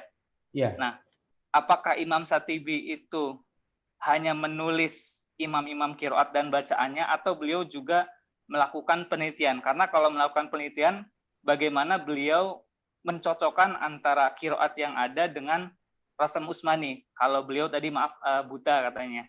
Mungkin itu, Ustaz. Terima kasih. Baik. Bagus nih pertanyaan. Ya, Luar biasa ya. Yang pertama tadi, ini saya kalau pertanyaan ada dua tuh saya terdistrak mau mikir yang pertama, tiba-tiba mikir yang kedua, terus balik lagi yang ke pertama. Yang pertama apa tadi? Soal murid-murid perawi dari satu imam itu kadang ada yang tidak berguru langsung begitu kira-kira. Itu kenapa yang justru yang yang disebutkan atau ditetapkan itu yang nama-nama ini begitu. Ya. Karena ada beberapa yang tidak berguru langsung atau berada di level setelahnya gitu. Iya. Jadi ini kan pilihan ya. Pilihan itu maksudnya kayak Imam Asy-Syatibi ini berdasarkan dari kitab Abu Amr Ad-Dani ya. Sebenarnya beliau bukan mengarang dalam arti pencetus yang pertama. Tapi yang menciptakan di awal adalah Abu Amr Ad-Dani atau bahkan lebih di awal lagi Ibnu Mujahid. Nah gitu. Jadi kayak Asy-Syatibi ini peranannya lebih kepada bagaimana kemudian materi yang udah bagus itu dikemas gitu. Dikemas menjadi bait-bait syair yang indah. Nah, peranannya di situ. Nah, padahal sih pencetusnya atau istilahnya yang menciptakan pertama kali kayak kenapa ada 7 qurra? Kenapa masing-masing perawinya cuma 2 gitu? Itu bukan di Syatibi sebenarnya, tapi di Ibnu Mujahid gitu. Kemarin sudah kita bahas ya tentang Ibnu Mujahidnya itu sendiri. Nah, kalau pertanyaan yang tadi itu mungkin enaknya kita tanyakannya kepada Ibnu Mujahid, bukan kepada Asy-Syatibi. Peranan Asy-Syatibi di sini bukan sebagai yang menentukan nama-nama ini dan sebagainya, tapi itu materi yang sudah jadi. Kan beliau wafatnya di 590 ya, 590 Hijriah. Ibnu Mujahid kan wafatnya di 300 gitu kan. Jadi 324. Jadi sudah 200 tahun ilmu itu sudah berkembang, sudah berjalan. Nah, oleh Syatibi itu kemudian dijadikan semacam kayak standar gitu untuk lebih mudah dipelajari, lebih mudah dihafal dalam bentuk matan Syatibiyah itu kan. Nah, jadi kita pulanginnya pertanyaan itu kepada Ibnu Mujahid. Kenapa 7 dan kenapa rawinya 2 dan kenapa perawinya itu boleh dibilang ada yang langsung berguru, ada yang tidak dan sebagainya. Jadi kasusnya kira-kira kayak gini. Kenapa qurra yang 7 itu tidak diambil dari level sahabat aja? Ya kan? Kenapa nggak langsung dari level sahabat? Jadi qiraah 1 qiraah Abu Bakar, qiraah 2 qiraah Umar, qiraah 3 qiraah Utsman. Ya, gitu kan? Iya, qiraah Ali kan gitu kan? Kenapa qiraahnya malah nama-nama yang udah levelnya itu udah di bawahnya, bukan sahabat kan? Berarti kan sudah di bawah sahabat, sudah tabiin, di bawahnya tabiin, di bawahnya lagi. Asim itu udah di bawah gitu loh, ya kan? Pertanyaan sekarang kita coba jawab dulu. Kenapa Asim? Kenapa nggak gurunya gitu? Kenapa nggak di level tabiin lah atau kenapa yang itu gitu kan? Ya sama pertanyaannya dengan kenapa imam mazhab itu Syafi'i? Kenapa nggak imam mazhab itu Abu Bakar? Mazhab Abu Bakar, mazhab Umar gitu. Kira-kira bisa jawab nggak? Satu deh. Kenapa Ustaz ya? Ya. Ya barangkali mereka yang lebih membumikan begitu, kemudian merumuskan, walaupun ilmunya sudah ada tentu saja, fikih itu juga sudah ada, usul fikih juga sudah ada, tapi beliau yang bisa merumuskan itu dengan baik, bisa mengkodifikasi, kemudian nanti juga menyebarkan pada murid-muridnya dan menulis karya-karya dan seperti itu, jadi menjadi satu bangunan madzhab yang besar gitu. Ya, jadi momentumnya ada di dia gitu kan. A kuadrat ditambah B kuadrat sama dengan C kuadrat. Itu sudah ada hukum itu sejak Allah menciptakan alam semesta.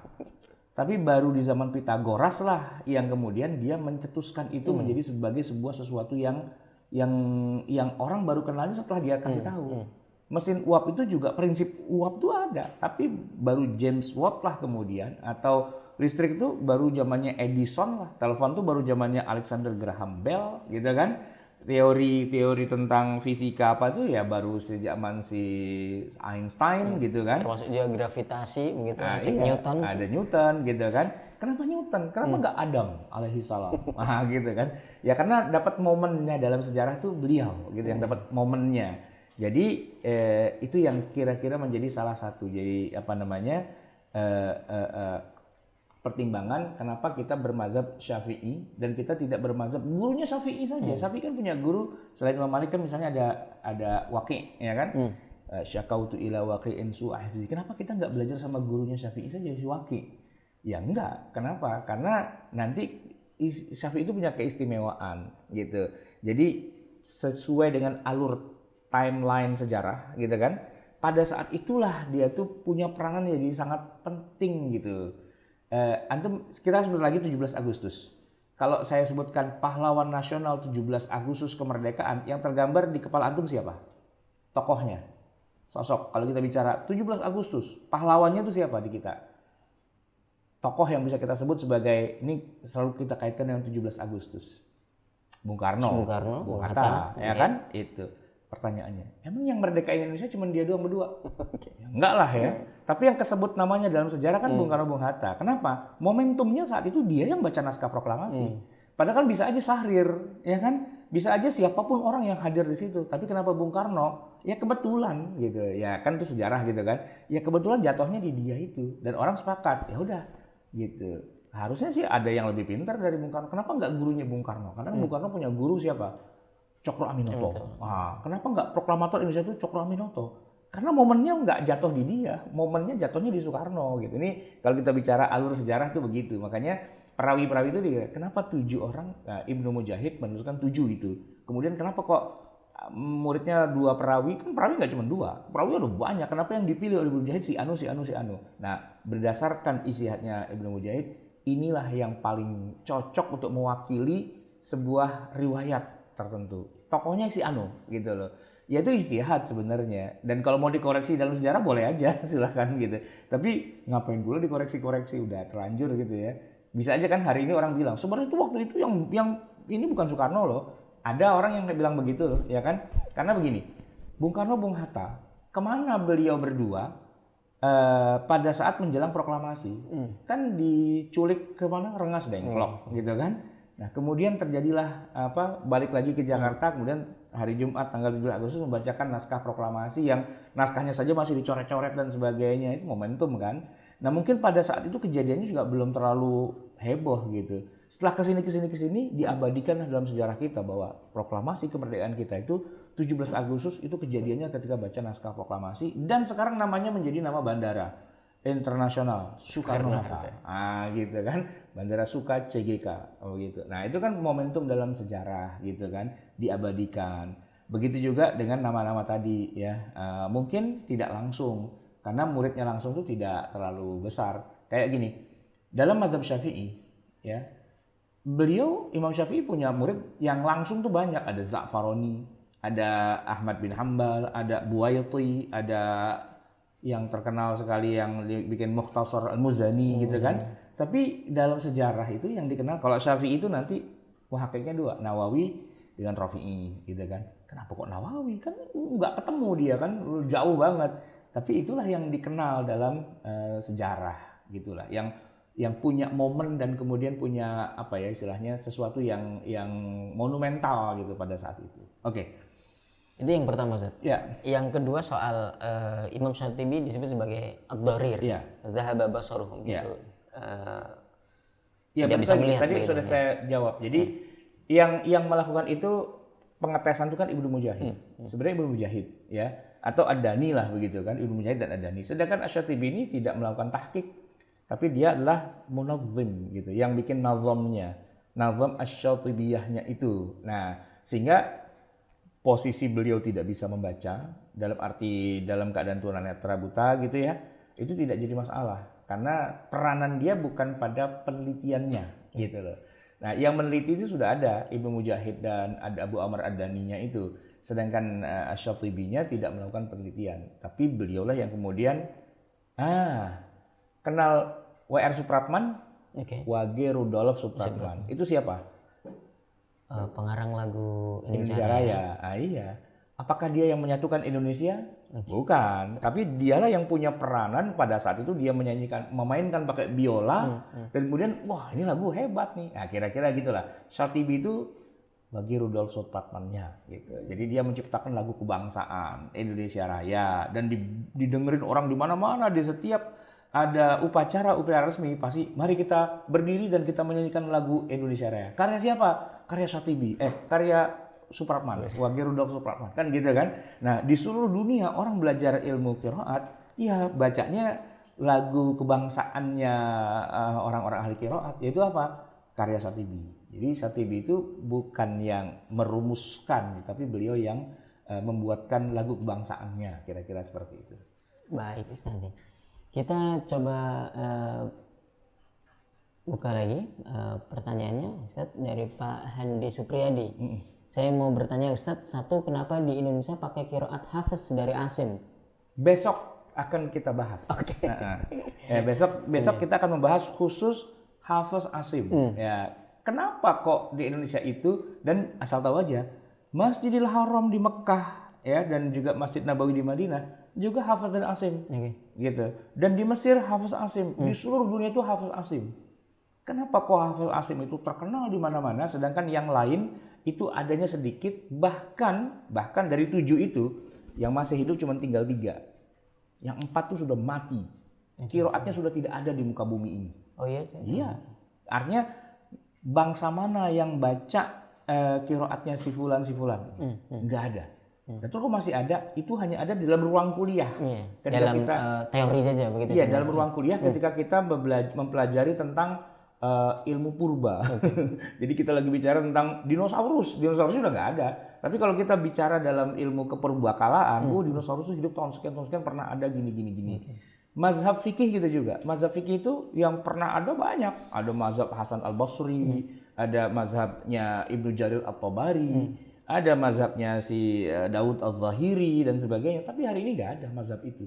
Cuman kalau kita disuruh sebutkan 13 mazhab ada dalam lintas sejarah. Nah, Imam 7 itu dalam lintas sejarah ada. Ada dalam lintas sejarah. Tapi dalam kenyataannya yang ada tuh tinggal 3 atau 4. Sisanya udah nggak ada. Nah, kita mempelajari ulang, kita ingin menghidupkan kembali. Dan satu di antara mazhab fikih, ngomongin fikih ya, itu yang pernah ada tuh, yang tersisa tuh sebenarnya cuma 3, bukan 4. Cuma 3. Satu itu sudah terkubur. Hambali sudah terkubur. Kalaulah tidak ada kerajaan Saudi Arabia, maka Hambali itu sudah tinggal kenangan. Cuman ada dalam kitab sejarah, dulu ada mazhab namanya Hambali. Tapi sekarang di mana? Nggak ada. Nah, berdirilah kerajaan Saudi Arabia mengendorse mazhab Hambali. Wow, maka keluarlah semua ilmu-ilmu tentang mazhab Hambali ya di mana-mana. Mereka mendirikan pusat-pusat keilmuan, ada di Mekah, di Madinah, di Riyadh, di mana-mana, bahkan bikin cabang di seluruh dunia, bikin perpustakaan, bikin kitab, bikin apa dan sebagainya untuk mengendorse mazhab ini. Ya kita senang, kita bahagia, dan alhamdulillah jadi ada 4 lagi mazhabnya. Tadinya tinggal 3 loh itu. Tinggal 3. Yang besar 2, Syafi'i, Hanafi. Di ekornya di tengah tuh, belakang di buntut itu Maliki, dan yang sudah anonim itu Hambali. Makanya kita belajar Bidayatul Mujtahid wa Nihayatul Muqtasidnya karya Ibnu Rushd, nggak keluar tuh mazhab waqala al-Hanabilah, nggak ada. Kenapa? Di zaman itu Hambali udah di Andalusia, ya, di Spanyol. Di masanya Ibnu Rushd itu tidak ada mazhab Hambali, sehingga nggak pernah dikutip sebagai sebuah mazhab, hilang gitu kan. Nah, kita ini sekarang lagi berupaya menghidupkan kembali 7 qiraat itu, walaupun yang tersisa hanya tinggal 3. Nah, yang 4 tuh gimana? Nah, ini kita pengen coba hidupkan kembali biar reborn, ya, kembali ada. Ini ilmu-ilmu yang hilang ini, yang pernah ada sih ininya, deskripsinya dan semua speknya ada. Tinggal bagaimana menghidupkan kembali gitu. DNA-nya masih kita punya. Tinggal bagaimana DNA-nya menciptakan lagi makhluk-makhluk yang sudah punah itu. Nah, gitu. Baik, itu pertanyaan pertama. Insya Allah kita akan bahas secara tersendiri khusus besok tentang qiraat Hafiz dari Asim. Kemudian pertanyaan kedua, Ustaz, saat ini banyak himbauan agar kita pakai mushaf Madinah karena lebih terjamin keaslihannya dibandingkan mushaf standar Indonesia. Benarkah demikian, Ustaz? Mohon pencerahannya. Kalau mushaf standar Indonesia,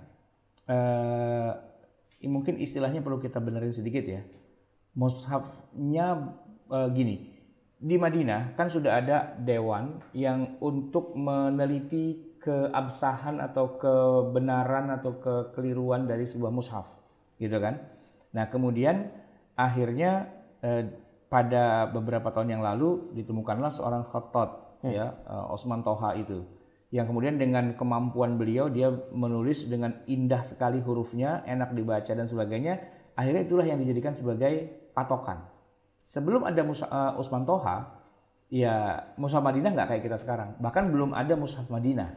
Ini percetakan sebenarnya, oke? Nah, di Indonesia kita belajar mushaf. Insya Allah nanti setelah kita bicara tentang Hafiz Asim, kita akan bicara tentang ilmu tentang mushaf, gitu ya. Ini anunya aja, ekstraknya aja dulu ya, ceritanya. Di Indonesia tuh sebelum ada mushaf standar, itu ada banyak mushaf yang dicetak oleh berbagai kalangan. Ada mushaf India, mushaf Bombay, ada mushaf dari Turki, ada mushaf dari Menara Kudus, ada banyak mushaf gitu ya kan, yang itu tidak standar penulisannya. Nah, akhirnya kemudian di tengah kita di Kementerian Agama itu dibangunlah LPMQ, ya, lembaga pentasihan mushaf Al-Quran gitu ya. Jadi dia mencoba melakukan penelitian terhadap berbagai macam mushaf itu dengan standar Rasam Utsmani. Nah, gitu. Sehingga nanti kalau ada orang mau mencetak mushaf, silahkan, tapi harus mendapatkan pentasihan dari LPMQ. Gitu. Kalau sudah ditashih, silahkan. Kalau belum ditashih, jangan. Gitu. Nah, oleh karena itulah maka di Indonesia sudah ada mushaf yang standar yang sudah lulus dengan tashih itu. Nah, jangan lagi orang mengatakan pakailah Madinah, jangan pakai mushaf standar Indonesia. Enggak, yang standar Indonesia itu sudah ditahqiq, itu sudah ada lembaga pentashihannya. Ya kalau sudah ditashih, itu mentashih itu nggak gampang loh, itu karena berpuluh ulama ahli tafsir, ahli qiraat, ahli rasam, ahli mushaf itu ngumpul dan meneliti huruf per huruf gitu. Kapan-kapan nanti kita bikin silaturahmi ke Lajnah ya, dan kita bikin videonya ya. Video bagaimana proses pentasihan Al-Qur'an itu ya. Ustadz Wildan kemarin sudah sempat ke sana ya, ketemu dengan Dr. Mukhlis Hanafi.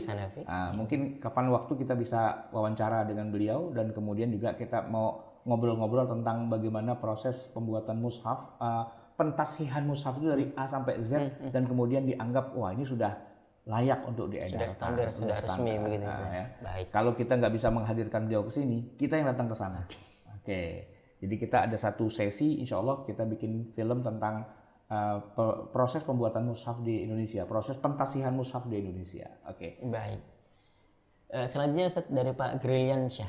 Assalamualaikum Ustaz, adakah semacam sanad di dalam ilmu qiraat hingga sekarang ini begitu? Maksudnya melalui jalur syatibiyah ini begitu. Iya. Iya. Kalau kita belajar ilmu qiraat hari ini, belajar qiraat ya kita akan dapat sanad sampai kepada, tergantung nih kita mau sanad yang mana ya. Dari 7 itu bisa. Ya, Dr. Asin Sako misalnya, ya beliau belajar 7-7-nya ada sanadnya itu dari guru yang beliau dapat ya, dari Syekh Abdul Fattah Al-Qadhi misalnya. Nah, itu dapat sanadnya gitu. Jadi kalau menurut Bazi Kumbul gini, kalau menurut Waras gini, kalau menurut Asim begini, kalau ini itu kan ada tuh. Nah, itu sudah ada jalur sanadnya juga sebenarnya. Dari kita sampai kepada beliau, dari beliau sampai Rasulullah itu bisa disebutkan, bisa ditulis gitu ya. Cuma ya itu nggak umum aja, jadi nggak dituliskan lah gitu. Cuman kalau orang pernah belajar ilmu qiraat yang benar itu ya dia pasti dapat sanad, ada sanadnya sampai kepada Rasulullah SAW. Baik Ustaz. Itu nampaknya pertanyaan terakhir Ustaz. Oke.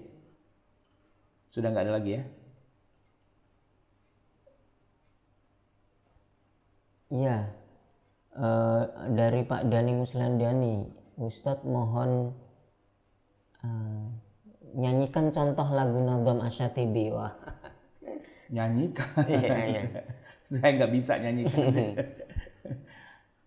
Baik Ustaz, kita cukupkan sekian insya Allah Ustaz ya. Jadi kalau soal untuk melakukan itu ya Pak Dani Muslandani lah insya Allah bisa sendiri begitu ya, tinggal baca nasnya kemudian dilakukan, dimasukkan begitu. Karena saya nggak belajar juga, jadi itu sesuatu yang hanya yang belajar saja yang bisa. Tapi kalau yang nggak belajar ya dalam arti tidak ahli dalam bidang itu ya sudah. Cuman teorinya aja. Baik. Kita akan menutup ini dengan kita baca doa Insya Allah saya akan bacakan doa menjelang menutup majelis taklim. Baik, tafadhol Ustaz. Ya. Jamaah sekalian, silahkan diamini gitu ya. Insya Allah kita akan menutup kajian kita ini dengan bacaan doa penutup majelis. Biasanya cuma subhanakallahumma, tapi dari para ulama saya mendapatkan ijazah untuk juga kita bacakan dalam setiap selesai kajian. Bismillahirrahmanirrahim. Alhamdulillahirabbil alamin, hamdan yuwafi ni'amahu wa yukafi'u mazidah. Ya Rabbana lakal hamdu wa lakal syukru kama yanbaghi li jalali wajhika wa li 'azimi sultanik. Allahumma shalli wa sallim wa barik ala sayyidina Muhammadin wa ala ali sayyidina Muhammad. Rabbana anfa'na bima 'allamtana, rabbi 'allimna alladhi yanfa'una, rabbi faqihna wa faqih ahlana wa qarabatin lana fi dinina ma'ahil kutri unsa wa dzakar. Rabbi wafiqna wafiqhum lima tartadi qawlan wa fi'lan karama warzukil kulla halalan daima wa akhillat qiya ulama nahdha bil khair wa nukfa kulla syar. Rabbana aslih lana kulla syu'un wa aqirra birridha minkal uyun waqdi 'anna rabbana kulla duyun qabla an ta'tiyana rusulul manun waghfir wastur anta akraman satar. Wa salatullahi taghshal mustafa man ila al-haqqi da'ana wal wafa بكتاب فيه للناس الشفاء وعلى الآل الكرام الشرفة وعلى الصحب المصابيح الغرر. اللهم اهدنا بهداك واجعلنا ممن يسارع في رضاك ولا تولنا وليا سواك ولا تجعلنا ممن خالف أمرك وعصاك وحسبنا الله ونعم الوكيل ولا حول ولا قوة إلا بالله العلي العظيم وصلى الله على سيدنا محمد وعلى آله وصحبه وسلم والحمد لله رب العالمين. Terima kasih Bapak Ibu yang dirahmati oleh Allah Subhanahu wa taala. Insyaallah kita bertemu lagi di kesempatan yang berikutnya. Saya Wildan Jawahari mewakili Ustaz Ahmad Sarwat dan tim yang bertugas pada hari ini. Mohon undur diri. Mohon maaf atas segala kesalahan. Billahi taufik wal hidayah. Wassalamualaikum warahmatullahi wabarakatuh. Waalaikumsalam warahmatullahi wabarakatuh.